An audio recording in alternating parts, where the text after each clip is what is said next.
What's going on, everybody? It's Joe from Gadgetry Tech, and in today's video I'm going to talk about the new beyerdynamic DT990 Pro X. This is a $200 open back dynamic driver headphone from Beyerdynamic, and it has some pretty unique tuning qualities and improvements over the old one. For one, and perhaps one of the biggest changes, is it now has a detachable cable. The older 990 Pro, the 250 ohm and 80 ohm versions, had a fixed cable that you cannot remove.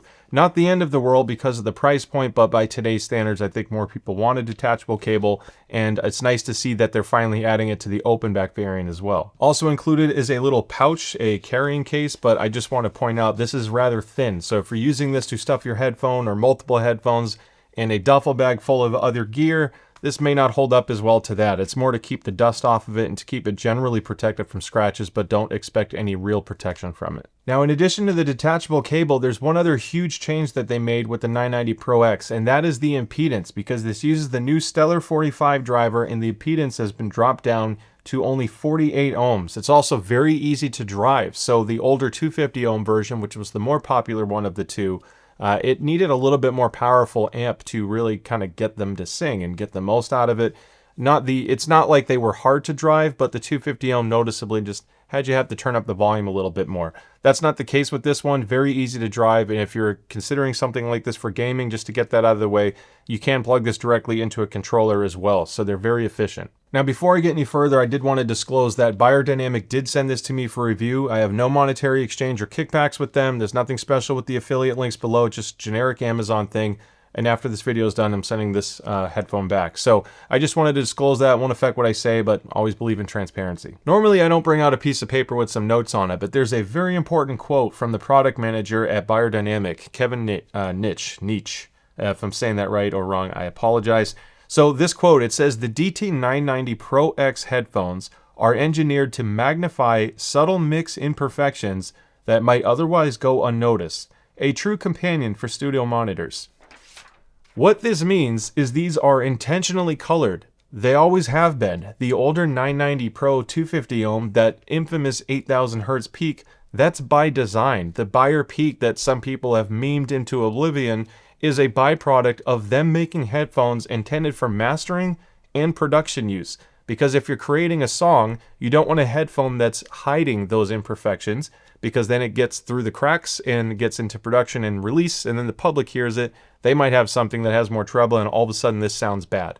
So these headphones were intended to be used by people making content more than consuming it. Just to be clear, it's not a get out of jail free card. I still will be critiquing and explaining the sound quality of what I hear, but just keep in mind these tuning things were intentional, and they have other models in different series that are intentional to sound different and more neutral, and I do have that. So if you care about certain parts of this video, I will have chapters in the description below, but I just wanted to explain that first. So let's get into the design and differences of the new 990 Pro X, and I'm going to compare it to the older 990 Pro. So the first things first is the headband. You can see it's basically the same design. The new one says Beyerdynamic on the top, so that's kind of cool, but it's still user serviceable. One of the big things with Beyerdynamic is long-term ownership. Everything is designed to be replaceable, and that's no different with the new one. You get a detachable cable now, so if anything, it's more serviceable than the old one. Pads are still removable, as are the acoustic discs inside, the tuning discs. Even the driver assembly pops out. So there's a lot of stuff you can change and customize, and that's very similar to the old one, like I said, for the most part. You do have the same design on the fork. This is a metal fork, and it's a telescoping yoke, so it will size just the same way as before. And on the ear cups themselves, it's similar in design, but I actually like the older ear cups a little bit more. It looks a little bit more premium because the 990 on the older one sticks out. It's like embossed, and I like that it comes out a little bit. This new one is flat. It's kind of like what Audi's doing on the new steering wheels. Don't know why they're doing that, but that's where we are. So this has a textured finish on the cups as well. If you look really close on the plastic itself, you can see that the new one is a little bit smoother and this one's textured. So even though it's not necessarily more durable or premium, it feels more robust in hand because it just feels a little bit more rough or a little bit more tactile. Everything's just smoothed over a little bit. More of a personal preference thing, but I just wanted to highlight that. Now, similar and basically identically to the older 990 Pro is the ear pads. So these have the same 55 millimeter diameter. And when I say 55, I'm basically measuring it right above where it tapers into the smallest point down here. So you can see it kind of flares up a little bit as it gets to the top there. So you have technically a little bit more room, but if your ears are a certain size, you might just barely kiss the fabric. These are both 25 millimeters in depth, so if you have the older 990 Pro, regardless of impedance, and you felt it a certain way in your head, this should feel very similar to you. The one thing that is a little bit different is the acoustic disc in the center here. You can see this different design. This is a tuning thing. Beyerdynamic has always used these little fleece or acoustic pads, if you will, to change frequency response, and that's no different here. But I did want to point out that this centerpiece sticks out just slightly. So you might, if you were just barely above the surface of the older one, you might feel it just a little bit with this one, but it's minimal because on the old one, the entire disc was thicker. This one gets a little bit thinner towards the outside and thickens up in the center. So there might be a little bit of a wiggle room there, but overall they have effectively the same depth of 25 millimeters. I did want to note on the headband design real quick, I mentioned they're both swappable. The older one has a traditional padded headband, and this feels nice. The padding is very adequate. It's nice and thick.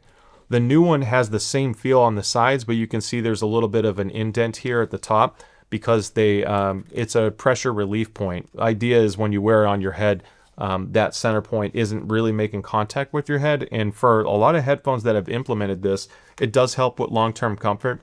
I've always found these fairly comfortable. They're a little bit on the clampier side, so if you're concerned with that, I did make my own measuring rig for clamp force as well, so I'll show you those numbers down at the bottom of the screen. But this is similar to the other Beyerdynamic headphones. They didn't reinvent the wheel here. These headphones are very light in general, so even at this clamp force, it doesn't feel too uncomfortable. The reason why they did this, though, is it's supposed to be very secure. So if you're a headbanger, this is the type of headphone you want. When it's on your head, the ear pad material is really comfortable as well. Beyerdynamic has always had more of that softer velour feel, and it's no different here. They're a little bit like, I don't want to say stiff, but they're not like this super soft, slow memory foam. They bounce back rather quick, but the padding is more than adequate, and it helps relieve some pressure. Even if you have glasses, because of the width of these, I find that glasses comfort's pretty good as well. So let's get into sound quality, but start with the measurement side first, the objective side, and I use a Gross KB006X Pinaclone. You don't have to know what that is, but I have a link in the description below that shows you all of my measurements, which basically represents how one particular artificial ear hears all of these headphones. I've measured well over 100 now, so use that link if you want to compare to other ones I'm not showing you here today. Now I'm starting with the older Beyerdynamic DT990 Pro. This is the 250 ohm edition on my rig, and you can see that infamous high peak at 8,000 hertz. Again, intentional. Now when we look at the new one, the new 990 Pro X, look, the peak is basically gone. It's greatly reduced to a point where it actually sounds much more normal here, at least how my rig heard it. Now, I hear a little bit more than what my rig is representing, and this is still a sparkly sounding headphone, but definitely not as much as the older one. It sounds much more neutral than I expected. The big difference is on the bass. The older 990 Pro 250 ohm had a warmer bass delivery to me, so if you are chasing more of a V shape, I guess, and you're like the other things I talked about, the older one has a little bit more of a thumpy sensation to it. It does roll off comparatively to the mid bass, so the older 990 Pro really good for rock. It's fun as long as you can EQ the treble peak down, whereas the newer 990 Pro X is very flat, so it doesn't have the same warmth or mid bass lift, but it's basically extending down to 20 hertz pretty linearly, which means even if you listen to like rap or hip hop and stuff, it has a comparable bass profile. It's not like one area stands out and then another part does not. Changed also from the 990 Pro, the original one, is the mid-range tuning. To me, it sounds a little bit more natural. It's definitely a little bit more forward, and this bite here at 3 to 4K is, I think, part of the intentional tuning changes to make it sound a little bit brighter. Again, on the production side, into that product manager's quote, kind of exposing certain flaws with the mix. I think part of that is in the 3 to 4K region, and then still, 6,000 hertz to 8,000 hertz. There's still a peak that I hear. It's just not anywhere as close to the old one. The high treble is reduced quite a bit as well. You can see it on the charts here. It's a bit lower than I expected for this model, but this is still a really good treble response. Now I want to show you one other headphone though first, because this is the 900 Pro X in green. This has been my favorite open back from them, under a few $100s. It's just over 200, and I'll show you that in person here in a moment when we talk about the subjective stuff. But I like the tuning of the 900 Pro X more for myself, for my home consumption, because if I get rid of the older version, you can see that it has a similar profile in the bass, but it's just a little bit stronger. Partly a byproduct of the pads, in my opinion, because they feel a little bit deeper and the material's a little bit different. But mid-range tuning is slightly more forward at 1 to 2K, but not by much. It just doesn't have the same bite at 4,000 and 5,000 hertz. It sounds noticeably more relaxed to me. So to me, it's just an easier listen. And because that's using a Stellar 45 driver as well, the high treble tuning is effectively, I'll say the same, but we'll get into subjective quality next because the graphs don't tell you everything. So let's get into the subjective sound quality and what I hear and like. And when I first listened to the 990 Pro 250 ohm, it definitely sounded a little bit warmer, and vocals didn't sound as clear or resolving, and then that treble definitely snuck up on you. That high treble was further emphasized by the fact that the mid-range tuning was a little bit more relaxed, so there was even a stronger comparative lift at that treble peak. Again, that was intentional. Then you go to the new one, which still has some of that same sparkly nature, but it's much less sibilant. And the result of the new 990 Pro X is it has a more neutral sound profile than most of their sub $200 headphones I think I've ever heard. Really quite enjoyable to listen to, but this emphasis that I'm getting in the low treble to high treble, like just the way it's tuned in general in the treble region, if you have a female voice that's a little bit breathy or wispy, this kind of just accentuates that. If there's like a trailing or sound, that just adds more to it. And it's also noticeable even when you listen to metallic instruments like a triangle or even a cymbal. It just has a little bit more of that percussive hit to it. It's a little bit more snappy. Even on snares, it just sounds a little bit more snappy. Comparatively, the 900 Pro X doesn't have some of those same snappy qualities to it. So I like the way this is tuned. Now, this isn't going to sound as uniquely different and special as the older 250 ohm, but it still presents certain flaws in its own way. I think this is kind of like a safe middle ground between the older one and the 900 Pro X that I think is a more neutral sound signature. I like the fact that the bass is linear. It actually comes across as a little bit more punchy and thumpier sounding than I expected it to, based purely off measurements. And I listened to it first, so the measurement was more like a surprise. I'm like, man, this measured lower than I expected. So there's some good bass tactility to it. It's not like the sub-bass level of a big planar, like a Hi-Fi Edition XS, but it has really good punch to it. And then because it's linear in going down to 20 hertz fairly easily, even when you listen to a hip-hop track or jazz or even watching movies, it actually digs deeper than I expected to as well. This Stellar 45 driver and the way this is tuned, it's not a super bass-forward headphone by any means, but it actually has a pretty good EQ ability, and I also noticed the driver consistency is much higher on this driver, so channel matching has been consistently better on everything I've used with a Stellar 45. The left and rights are much more in alignment with each other, which I think is a huge improvement over some of their older drivers personally. So I would just EQ a little bit of bass to it if you want it, and that will take it without really any complaint, and then you get that warmth that you want with the good mid-range tuning that this has. This still has a really good presentation in the vocal range until you get into that breathy, higher frequency stuff. Things do sound natural. So if I'm listening to a male voice or something I'm really familiar with, this is portraying that fairly well. Which again, at $200, you have to pick if you're going more for reference or more for colored in a certain way that kind of reshapes the music subtly to make things more exciting or just different. And that's the goal of this video, is to help you explain how this is doing that. Now, I already touched on the 900 Pro X a couple times, but I'll just kind of wrap up here. To me, this is a lot of what I like about the 990 Pro X, but to me, a little bit more refined. It can be a little bit more boring sounding, and if anything, believe it or not, the less expensive one sounded slightly more analytical, just because the treble was a little bit more forward. And if you're chasing a more... it's not that it has like better technicalities, because at the end of the day, they sound very similar to each other. The higher treble will just make it perceived to have more detail. So if you want something that's a more of a critical listen, yes, it's doing that, but somewhat at a sacrifice of sounding as natural as I think it should. So that's the biggest difference with this. The 900 Pro X sounds a little bit smoother and more natural to me, which some people are going to associate with a little bit more boring. But I didn't find it that bad. It's not like this is a boring sound signature overall. Just compared to this, it's a little bit more laid back. I like the ear pads more on this as well, and I like that the warmth is a little bit stronger. It may not look as serviceable. The ear cups certainly look a lot more plain, but if you pull this tab here for the headband and lift up, it'll pull this pad off, and these are only like 10 to 20 bucks online, so you can replace the pad down the road.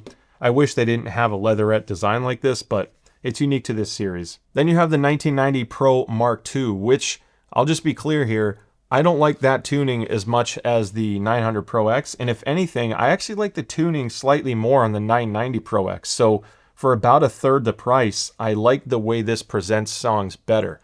The difference is, because this still has that stronger beyerdynamic peak, it comes with two different pads, and the mixing pads tame that a bit to make it more enjoyable, but it's definitely still there. The difference with this guy is I just feel like it is more resolving and it is more technical. So if you want some of that traditional beyerdynamic sound on the mastering side, but you want actual differences in the subtleties of music, you want to hear more of the nuances and microdynamics, if you will, that's what you're paying for on the 1990 Pro Mark II. It's not so much the tuning thing, it's its ability just to extract a little bit more detail at every frequency.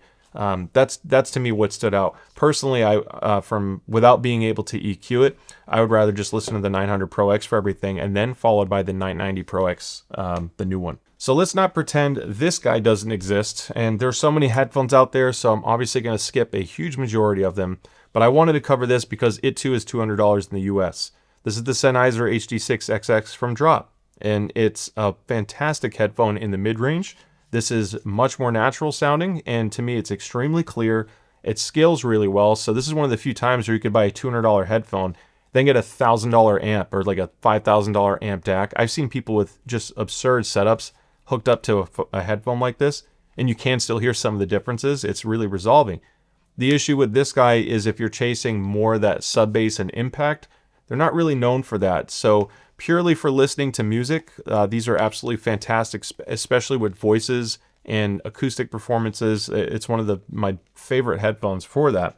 However, if I'm trying to just listen to like heavier rock or something where I want more bass or watching a movie, they're not always going to give me the sub bass that I'm craving. They handle a bit of a shelf, but they don't handle a shelf like these guys do. So if you want something that strays a little bit away from reference and neutral and something that that Sennheiser headphone is known for, which is again a wonderful headphone, this can be a more fun listen, and so can this. I find that when I want more bass, these are the ones I tend to grab over that. And that leads me into gaming performance, and I'm going to touch on this kind of briefly. So I'm not a fan of the 990 Pro 250 ohm for gaming. I don't like the sound signature much without EQ, and because it's 250 ohm, if you're hooking this up to a game controller or something that's lower powered, you're not going to get a lot of volume overhead, and to me, I just don't like it as much.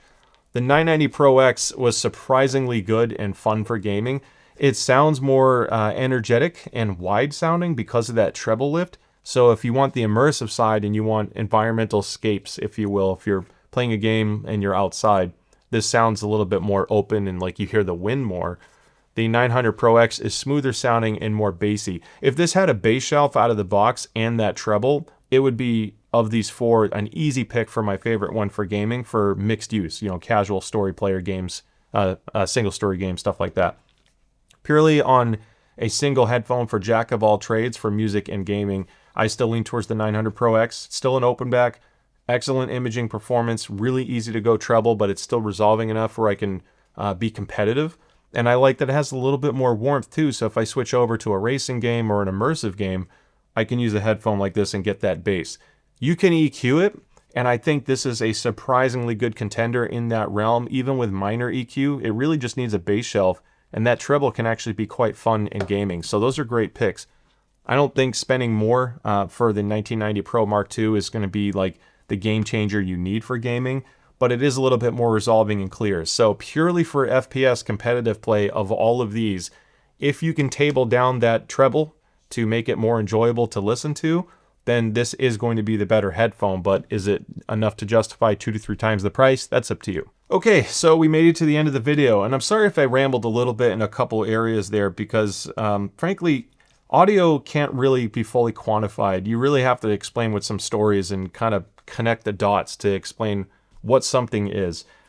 To me, this is a really nice replacement, personally, for how a lot of people have been using the older 990 Pro, the 250 ohm in particular, because that treble was a bit much. I couldn't really listen to it. I've stated numerous times that I'm sensitive to 8,000 hertz.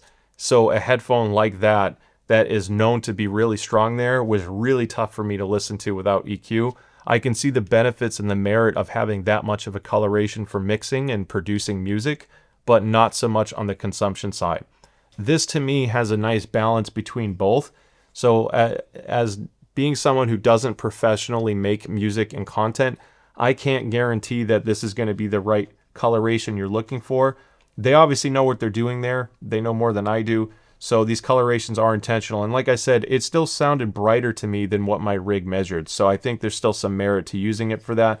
But for how a lot of people are using it and how my audience, who I typically have watching my channel, I think this is a much better headphone between the two for home use, because that treble is much more tame and you still get a lot of the things that we liked with the older 990, and it's easier to drive. Having said all that, I hope you found the information you were looking for, and if you did, awesome. Don't forget to like and subscribe. I'd love to see you at the next video. Stay safe, and I'll see you next time. Bye.